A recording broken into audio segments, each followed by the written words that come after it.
manerananitan reo ady zeriset indrisy maonena fa aina tsisy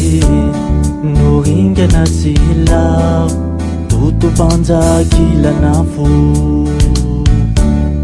ififanavana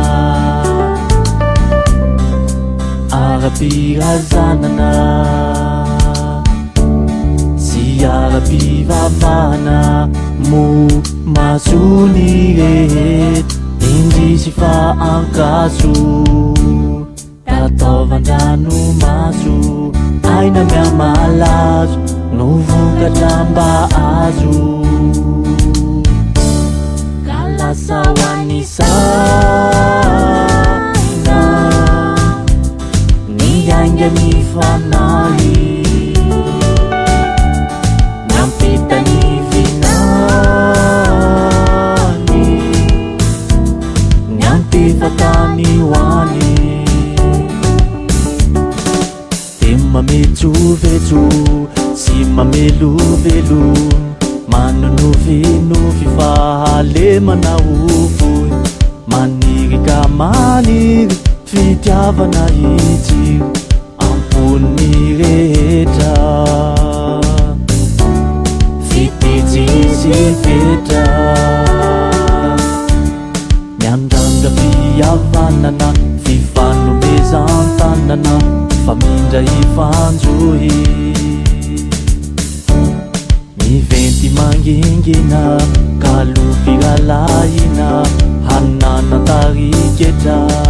tsy setrasetra riponiny talo fantatraove fambola misetra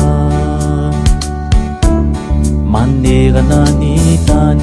reo ady zeriset indrisy maonena fa aina seset no ringana sila totobanjakilana fo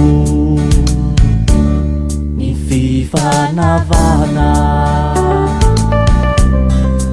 arapirazanana siarapivavana mo masony rehet indrisy fa ankaso tataovandrano maso aina miamalazo no vokatra mba azo de mampiasa loha manao zay ato eo fikasana mamy tsy ozary no fiany maninonarmo raha miraivo miraivatsy mirai aina mifanaratsay mamitrapiavanana kasamy opinamana tsy mifamingana fa mifamina miaramamelona miaramamelona afompity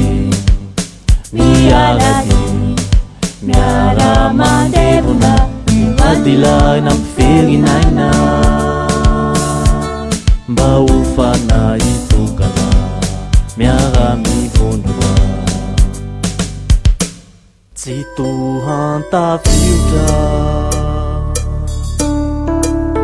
no amirapiratra